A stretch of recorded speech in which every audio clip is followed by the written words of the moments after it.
Le parti Renaissance nationale mobilise ses forces en vue des élections générales de 2026. La formation politique de Claudine Afiavu-Prudencio a organisé ce samedi 12 juillet 2025 sa première académie. Le siège du parti a été un véritable point de convergence pour de nombreux militants venus des 4 coins du Bénin. Dans une ambiance enthousiaste, unis autour des valeurs et de la vision de leur formation, les militants ont été formés sur le cadre légal ainsi que les bonnes pratiques électorales. Mais pour la présidente Claudine Afiavu-Prudencio, cette académie est bien plus qu'un simple cadre de formation politique. Elle est un espace de transmission, un lieu de ressourcement idéologique, un creuset de maturation stratégique. Elle incarne la volonté de notre parti de se projeter vers l'avenir avec lucidité et méthode dans le respect total de la ligne politique que nous avons choisie, celle de la majorité présidentielle conduite par le président Patrice Talon. Ce choix du parti Renaissance nationale de faire partie de la majorité présidentielle était une option politique éclairée et conforme aux idéaux de Renaissance nationale. Sa présidente a tenu à le rappeler à tous. Ce choix n'était pas un réflexe de circonstance, mais une adhésion profonde à une vision d'État, portée par l'ambition de réformer en profondeur, de construire durablement et de gouverner autrement, c'est-à-dire par l'exemple. Cette fidélité ne fut jamais passive. Elle s'est exprimée dans l'action, dans la proximité, dans l'explication et dans l'accompagnement du changement, juste dans les localités les plus éloignées du pays. Nos militantes et militants ont soutenu, expliqué, mobilisé, rassuré. Ils l'ont fait avec discipline, conviction et dans le plus grand respect des valeurs de la République. Aujourd'hui, à l'orée des élections générales de 2026, le parti Renaissance nationale s'avance avec responsabilité et sérénité. Nous ne revendiquons rien. Nous affirmons simplement ce que nous sommes. Une force politique organisée, disciplinée, présente sur toute l'étendue du territoire national et totalement engagée dans la dynamique présidentielle. La présidente de la seule formation politique dirigée par une femme au Bénin a mis à profit l'occasion de cette académie pour réaffirmer devant ses cadres et ses sympathisants l'ampleur de ses ambitions.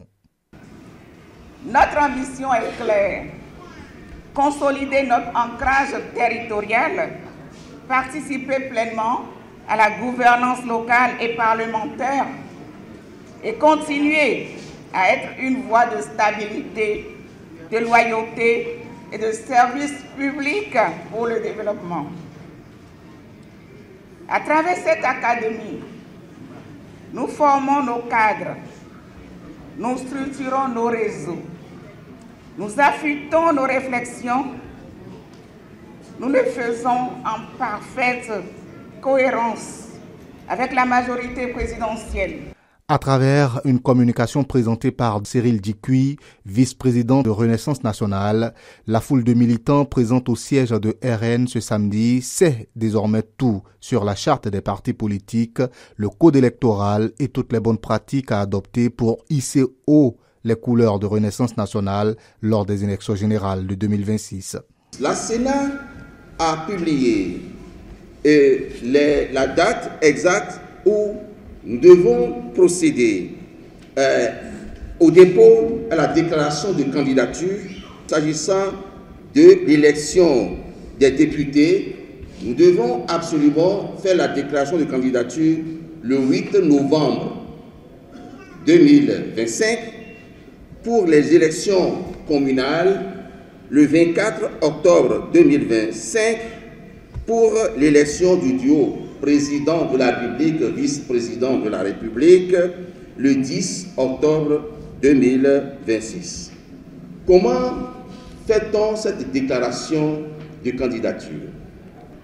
Ne peut participer à ces élections que le national béninois. Il doit présenter également un bulletin numéro 3 du casier judiciaire. Celui qui est condamné à une peine de 3 mois, même avec sursis, ne peut plus participer aux élections. Parce que s'il figure sur notre liste, il risque de faire déclarer, de faire annuler notre liste. On ne participera pas aux élections. Lors de la séance de questions-réponses qui a suivi cette communication, la présidente du parti n'a pas hésité à reprendre la parole pour exprimer à toute l'assistance que RN est bien le parti de tous, sans aucune distinction.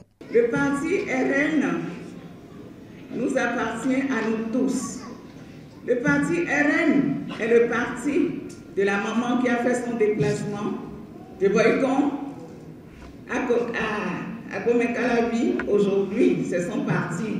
Donc, elle doit vraiment lutter, militer sur le terrain. L'accompagnement du parti ne va pas manquer, mais comme vous le savez, le parti n'a pas un financement public. Vous n'avez pas besoin de beaucoup d'argent pour faire votre campagne. L'accompagnement du parti va venir. L'accompagnement sera certainement maigre, d'accord, parce qu'il faut faire aussi très attention sur le financement des partis politiques. Il y a des lois qui encadrent tout ça. Et nous autres, donc, partis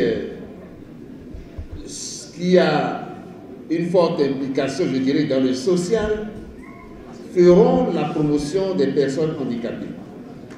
Je voudrais vous donner pour preuve que lors de notre dernière campagne, le thème central, c'est légiférer autrement. Ce thème n'a pas plu à tout le monde. C'est parce que nous voulons que RN aille à l'Assemblée pour légiférer autrement.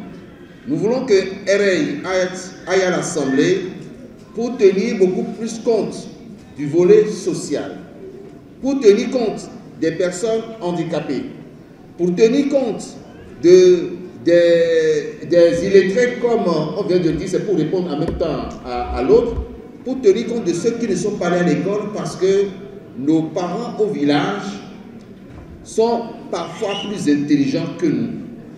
Et donc, si on veut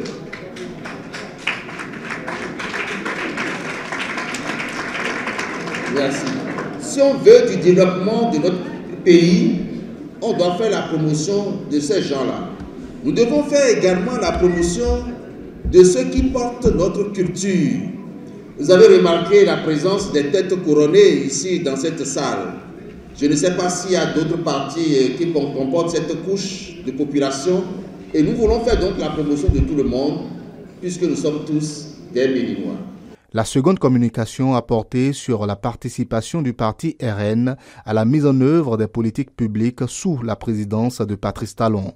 Elle a été présentée par Dr Mohamed Akintola, porte-parole du parti. Une fois encore, l'occasion a été donnée aux militants pour s'exprimer et poser des questions de précision. Nous avons accompagné toutes les réformes qui vont dans le sens de la mise en place d'audits, de règles pour la discipline budgétaire et de moralisation de la vie publique contre tout acte de corruption. Les mains bien blanches, nous avons accompagné cela sans crainte que rien ne nous revienne à la figure parce que nous n'avons rien fait par le passé. Aujourd'hui, un fonctionnaire d'État a peur d'être corrompu. Aujourd'hui, on ne détourne plus en désordre l'administration publique parce que, comme on le dit chez les bons, c'est des maillons baba. Lorsque vous volez au temps de Patrice Talon, même si c'est lui qui vous a nommé, c'est lui qui vous envoie aussi en prison pour répondre des actes que vous avez posés. Une avancée majeure à laquelle le parti RN a participé et dont vous devez être fiers aujourd'hui, c'est la discrimination positive en faveur des femmes. Cette idée a été portée par votre présidente, Mme Claudine Afiali-Prudencio, vers la plus haute autorité. Elle a bataillé pour que cela soit une réalité. Aujourd'hui, dans la constitution du Bénin, il est inscrit qu'on pourrait faire de la discrimination positive en faveur de certaines couches. Et dans le code électoral, il est prévu 24 postes bonus pour les femmes par circonscription électorale, et cela, ça s'applaudit, s'il vous plaît. C'est une séance très riche en couleurs et au cours de cette séance, nous avons appris beaucoup de choses et nous avons appris les conditions de participation aux élections, donc ce qui est nécessaire à chaque militant de connaître. Donc nous avons à travers cette séance appris cela et nous ne comptons pas garder cela en nous, nous comptons partager ça avec la base. C'est une nouvelle dynamique et cette dynamique-là qui voudrait réellement que nous puissions être là pour accompagner les efforts que fournissent déjà l'État à la base. Et en temps, les idées qu'on avait surtout sur le code qui permet à ce qu'on aille aux élections, mais aujourd'hui, avec les explications qu'on nous a fournies, nous avons une idée très claire. Donc, le doute, la peur qu'on avait en temps, mais ça s'est dissipé. Mais je dis que c'est un parti qui a pris tout le monde en compte, que ce soit les handicapés, et que ce soit les jeunes, les vieux, les commerçants, les femmes. Et c'est un parti qui s'est toujours battu, surtout pour la discrimination positive. C'est ce parti-là, avec les autres qui ont eu à militer pour pouvoir aujourd'hui garantir le nombre de députés, femmes que nous avons au sein de notre hémicycle aujourd'hui. C'est grâce à ce parti. Et je crois que ce parti-là, aujourd'hui, fait la fierté de tout le monde. Ceux qui doutent encore, je suis en train de leur dire que le parti-là est réel et déjà, les militants sont sur le terrain. Je pense que c'est une très belle opportunité et c'est vraiment opportun de savoir qu'un parti est à même de pouvoir former ses membres dans tel ou tel domaine. Ça nous garantit quand même d'avoir de l'expertise dans le parti et c'est tout nouveau. C'est pas comme les autres fois où on voit des partis qui n'ont pas de fiche de route ni de programmation fixe. C'est vraiment novateur. Je pense que c'est le parti vraiment de tout le monde. Rapprochez-vous de nous. Ne soyez pas réticents parce que c'est un parti qui vous accueille, qui vous pousse et qui vous propulse. C'est ainsi que le rideau est tombé sur la première académie de Renaissance nationale. Cette rencontre aura servi de vitrine idéologique autant que de laboratoire stratégique. Pendant plusieurs heures, cadres, militants et invités ont débattu et affiché leur ambition, celle d'amener RN à faire de grandes prouesses lors des élections générales de 2026.